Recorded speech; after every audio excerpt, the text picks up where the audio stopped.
Morning, Sully. How are you today? Pretty good, man. I just saw on Twitter you're lobbying for longer segments.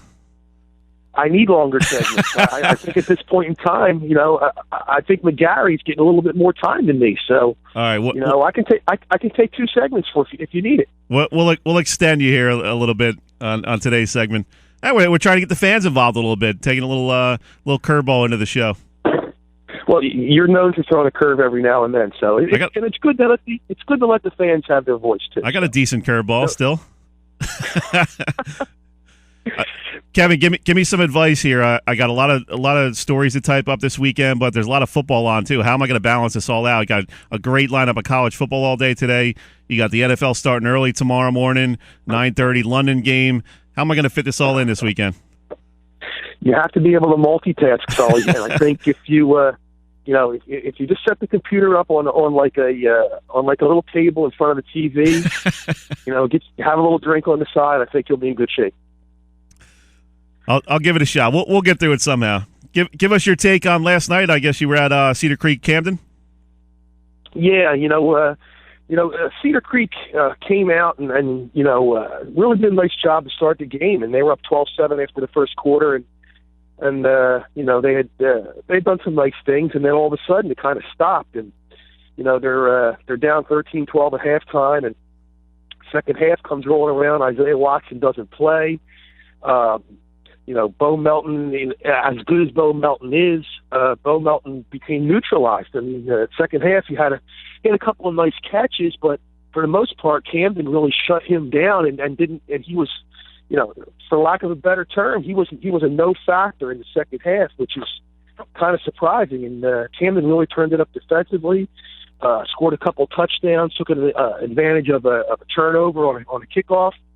Next thing you know, boom, there's 8 minutes left in the game. Camden's up 31-12. It's over. So I think with Cedar Creek right now is that they're a little banged up. And when their star players are a little banged up, they've got some guys behind them who have not yet got an opportunity to really play a lot of varsity minutes and really been able to get out there and see what it's like. So they take a tough loss last night, but the schedule won't get any easier for them. But they need to get healthy, and if they get healthy, if Isaiah Watson gets back to being where he was, and Bo Melton gets back to being healthy as well, I think there's still a viable chance to win a championship. But I think in a way, last night Camden exposed them a little bit, and Camden's not a bad football team. I'll tell you what, tell us a little bit more about that quarterback, Drew Harris. He's a heck of an athlete, and he really, I think, was a difference in that game, and that's a tough guy to match up with defensively when he can do so many things, rolling out of the pocket, finding open receivers, or just tucking and run if he needs to. Yeah, the thing with Drew is, and last night was really the first chance, obviously, this year I really got a good chance to look at him. He's very patient. And the Camden sideline was, and the bench were trying to tell, let's go, Drew, let's pick up the pace. And he just settled in. He went through his reads. He went through his progressions.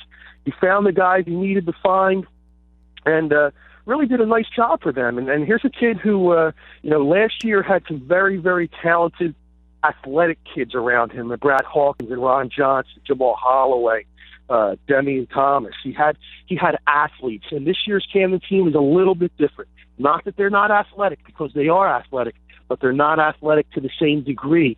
So this year's team is, like the coach, Dwayne Savage, said, they're a little bit more intellectual. They're a little bit more understanding of the X's and O's of the game and what it's going to take to run through a play and to execute a play and not have that athleticism, so to speak, to kind of lean back on if something isn't really looking exactly like it should. But Drew Harris is he's a nice quarterback. He doesn't he puts the ball where it needs to be. If he needs to run, he's not the fastest quarterback in the world, but he's got some speed. Had a 58-yard touchdown run. So obviously he's a kid who Camden is going to have to rely on all season, not only for to run the offense, but to be that senior leader. Talking with Kevin Minnick of the Courier-Post. Does a great job covering high school football. Kevin, how surprised are you that Vineland's 4-0? I mean, this is a team that had a pretty good year last year. They had some talent returning. I'm not sure anybody saw them getting off to a 4-0 start, and the way in which they've done it, just pounding teams, scoring upwards of 30, 40, 45 points every game.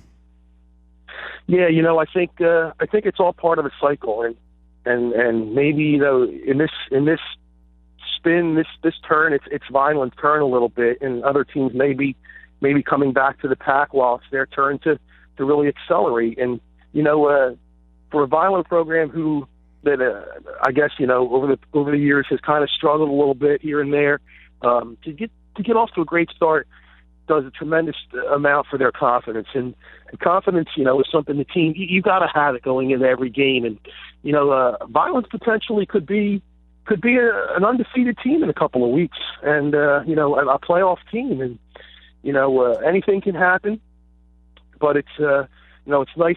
Not that obviously I have no favorites, but it's nice to see a team that has maybe gone through some struggles to really kind of turn things around and see some positive things happen. I tell you what, man, there's going to be some juice in that Thanksgiving game, Vineland versus Millville. That's always an exciting Thanksgiving game. I mean, you're talking about a rivalry that goes back over 100 years, so that could definitely have a lot more juice this season. Yeah, it'll be an entertaining game, but we can't look that far down the line. You got to listen to these coaches. They take it one game at a time, and that's the end of November.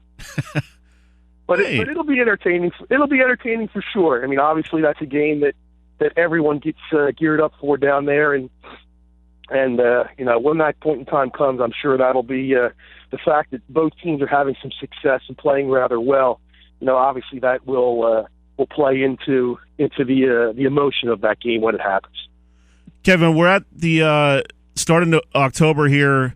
Give us some thoughts on some teams that you really see contending down the road. Obviously, there's a lot of football left to play, and there's going to be some big matchups here in the next few weeks. Before the state cutoff, who do you think can really separate themselves and become a contender in some of these group divisions where, like a team like Delsea has dominated that Group 3 South Jersey for so long in the last couple of years? They're in a tough spot at 1-3. Who do you see maybe turning things around, and who do you see that's had a successful season so far continuing that? Here's your curveball that you like to throw at me every week. One of the first teams that kind of jumps out to me, and maybe it shouldn't jump out to me, but I think based upon what happened last night, it may open up the eyes to a few more people, is Pennsville. Pennsville's a defending, South Jersey Group 1 champion. But people look at Group 1 sometimes and they say, oh, well, they can't play with X, Y, and Z. And, they played St. Joe last night, and even though they lost that game, they went toe-to-toe with a team that is a traditional South Jersey power, a team that people will put in the conversation with the best teams in South Jersey year in, year out. And a lot of people don't realize it. That's a game that Pennsville wanted. They wanted to play St. Joe. And you got to give Ryan Wood a lot of credit for wanting to play St. Joe, because there's a lot of teams that if they say, you want to play the Wildcats, they'll say, no, we don't want to. And Ryan Wood wanted to play them. So, they take a loss, but Pennsville is definitely a team that if you can say a team learned something from a loss, gained positives out of a loss, I think last night that's a team right there in Pennsville that is clearly going to be a team that will benefit from playing that game. How about Lenape? They've gotten off to a great start. Can they keep that going? You look at Lenape, and Lenape kind of fly under the radar a little bit because they haven't had that great success a Group 4, Group 5 school now has had. You think of Group 5s and 4s, and you automatically start thinking about Cherokee and Shawnee, even Hamilton, in amongst those kind of teams. And Lenape has played some. Lenape may be right now the best defensive team in South Jersey. Another shutout last night. I think they've given up 10 points all season. They one touchdown, and if my memory is correct, I think they've had 19 of their last 24 games where they've given up 7 points or less. So you cannot argue with the success that Lenape has had. You can't argue with the fact that they're playing absolutely tremendous defense and finding, and winning games. So, they drop down to Group 4 this year. So, like I've said from the beginning, I think Group 4 belongs to Timber Creek, but the more and more you see Lenape, you hear what they're doing, and you look at the scores and see what kind of defense they're playing, you got to give them a chance against anybody they may play. So Lenape is obviously, a team that I think won't be under the radar for too much longer if they're not out there already. Talking with Kevin Minnick of the Courier-Post, talking some high school football. Kevin, we're 4 weeks in. We're starting October. You got some teams out there that are kind of around the 500 mark, maybe a game or two over. What should be on our radar coming up next week as we start to separate here the contenders from the teams that might be looking at a consolation game? I don't have the schedule in front of me, but, a lot of teams this week were on byes. I think there were 30 teams on byes. So there's going to be an awful lot of teams now that are going to start next week. And really next week kind of begins the second part of the season for them, so to speak, and really will begin to get the ball rolling as the season goes down. And, there's some teams out there that will gather some momentum and teams are going to need some momentum. You talked earlier about a Delsea team. Delsea's sitting 1-3 right now, but I think Delsea's still going to be in pretty good shape. I don't think they can afford maybe another loss. Another loss might be really tough for them, but you're going to have teams now that are going to start to, by this point, the month in, we should know who we are, and there should be teams that, at this point, if we're undefeated, well, there's a reason why we're undefeated, and they're not mysteries anymore. So I think the big thing now, as we go into October and teams start to kind of the playoff situation week by week, it's a little bit clearer and clearer. I think at this point, the pretenders will separate themselves from the contenders, and we'll see what South Jersey really is all about. Good stuff, Kevin. We're up against the break. Got to let you go. Exciting time of year. We'll catch up with you next week and talk some more football. Thanks, bud. All right, thanks again. You got it. That was Kevin Minnick of the Courier-Post.